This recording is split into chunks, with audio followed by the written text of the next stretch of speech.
এখন চলে এলাম ছাগলের খামারে। এই ছাগলের পরিচর্যা যত রকম সুদান মানুষরা জানে, কেননা এই সুদান মানুষদের এই আশেপাশে যে সৌদি আরব, বাহরাইন, কাতার, কুয়েত, এই সব কান্ট্রিগুলোতে ছাগলের প্রচুর পরিমাণ চাষ হয়ে থাকে। তাই এই সুদান মানুষগুলো এই ছাগলের যত রকম কাজ এই সুদান মানুষগুলো খুব ভালো করে জানে। আর এই সুদান মানুষগুলো এসে এই ছাগলের লোমগুলোকে কাটবে। এখানে এসেছে দুটো মানুষে এই ছাগল যতগুলো আছে সব লোমগুলোকে কেটে ওরা এই লোমগুলোকে নিয়ে চলে যাবে। এই যে এখন কারেন্ট ব্যবস্থা করে দিয়েছে, আর মেশিনটা একটা মাটিতে পড়ে আছে, একজন চালাবে, আর এখানে আর একজন এই যে রেখে দিল মেশিনটা। আর এই যে আর একটা ছাগল ধরে নিল, ছাগলটাকে দেখো কেমন করে ছেড়ে দিল। হ্যাঁ, কেমন করে কাটে সেগুলোই তোমাদেরকে দেখাবার জন্য আজকে ভিডিওটা করছি। এই যে দেখো মেশিনটা চালাচ্ছে, তবে আরও স্পিডে এই লোমগুলোকে কেটে থাকে। তো এরা হয়তো অতটা এক্সপার্ট নয়, সেই জন্য অতটা স্পিডে কাটতে পারছে না। মেশিনের মধ্যে দিয়ে দিচ্ছে তেল দিচ্ছে। তেল দিলে হয়তো মেশিনের যে ব্লেডটা থাকে সেই ব্লেডটা বেশি করে নড়বে, সেই জন্যেই তেলটাকে দিয়ে দিল। এই যে মেশিনটার ব্লেডটা কত সুন্দর করে নড়ছে, আর খুব সুন্দরভাবে কেটে দিচ্ছে এই মানুষটা।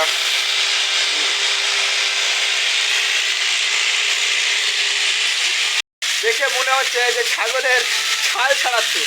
দেখো একদম গরুর মতো ফেলেছে।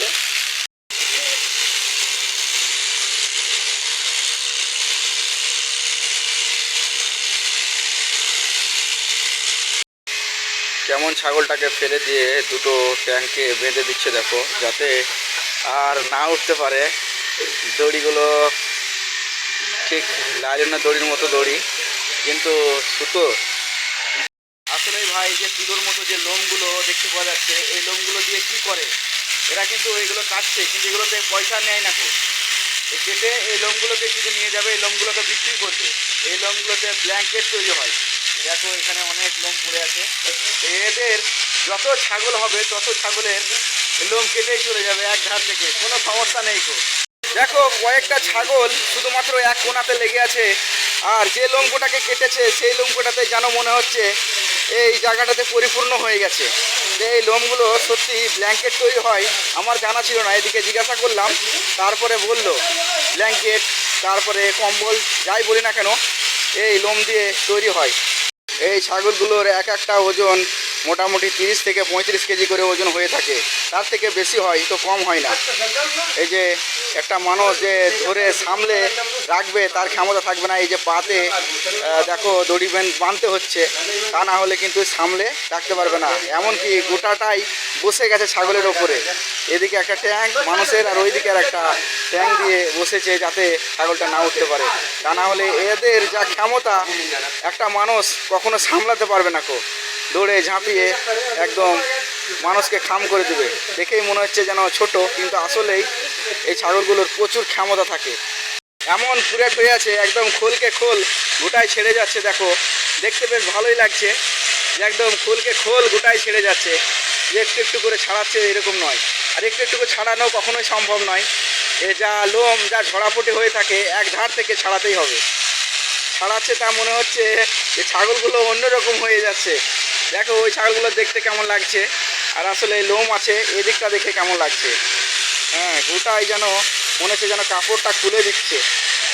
এই ছাগলের যে চর্বিটা থাকে পেছুতে, সেই চর্বির মধ্যেও আবার ছোট্ট একটা নেগুর থাকে। এই যে নেগুরটা কাটছে দেখো, এটা কাটাই মনে হচ্ছে যেন সব থেকে কষ্টকর। বাদ বাকি গোটা শরীরটাই খুব সুন্দরভাবে কেটে যাচ্ছে। এই যে নেগুরটা এখন মেশিনে রোদ হয়ে গেছে, এই যে সামনে দেখা যাচ্ছে যে নেগুরটা দেখো কত সুন্দর করে কাটছে। দেখো নেগুরটা, নেগুর এই ছাগলের নেগুরও আছে ছোট্ট। দেখো এই ছাগলের লোমটা কতটা লম্বা হয়ে আছে, এই যে একদম লেপের মতনই হয়ে গেছে। এত এত লোম এক একটা ছাগলের গাতে থাকে, মানে কঠিন ব্যাপার। তুমি দেখে মনে হচ্ছে যেন কি লোম। দেখো একটা ছাগলের কত লোম থাকে, একটা মানুষ পুরো ঢেকে যাচ্ছে। হ্যাঁ, এটা এই ছাগলগুলোর কি গরম লাগে না? এই গরম দেশে, এই রুক্ষ দেশে এত এত লোমগুলো গাতে থেকে যায়। দেখো এই লোমগুলো সত্যি করে আজব একটা ব্যাপার যে এই ছাগলগুলো এই খরার মধ্যে এই এত এত লোম নিয়ে কি করে থাকে, এটা একটা আশ্চর্য লাগছে। শীতের সময় না তো কোনো সমস্যা হবে না এসব ছাগলগুলোকে নিয়ে। তো গরমের সময়তে তো তীব্র রোদ থাকে সৌদি আরবে, 50 থেকে 55 ডিগ্রি সেলসিয়াস। তারপরেও এই ছাগলগুলো কি করে এত এই লোমগুলো নিয়ে সহ্য করে থাকে, সবই মহান আল্লাহর খেলা। সে দিয়েছে নিশ্চয়ই কিছু ভালোর জন্যই দিয়েছে। এই যে ওই ছাগলগুলোতে মাত্র 2 বস্তা একদম ঠেসে ঠেসে একদম তুলোর মতো ভরে দেওয়া হয়েছে, তাহলে কতটা ছিল বুঝতে পারছো। আর এদিকে আর একটা ছোট্ট একটা বস্তাতে মোটামুটি 2.5 বস্তার মতো হয়েছে, অনেক ছিল। তাই একদম ঠেসে ঠেসে একদম বস্তা দেখেই বুঝতে পারা যাচ্ছে এই যে কতটাই শক্ত, ঠেসে ঠেসে ভরে দেওয়া হয়েছে 2টো জোড়ার বস্তাতে আর একটা ছোট বস্তাতে। ছাগলগুলো একদম জামা কাপড় খোলার মতো খোলা হয়ে গেছে লোমগুলো তোলার পরে। আর এই ছোট্ট বাচ্চাটা আছে, এই ছোট্ট বাচ্চাটাও দেখো দৌড়ে দৌড়ে বেড়াচ্ছে, তার মাকে চিনতে পারছে না। এরকম করে ছাগলের যদি লোম কেটে দেওয়া হয়, এই ছাগলগুলোর চেহারা সবই একই রকম, তাই মা না চিনতে পেরে দৌড়ে দৌড়ে বেড়াচ্ছিল। এতক্ষণে দুধ খাচ্ছে দেখো।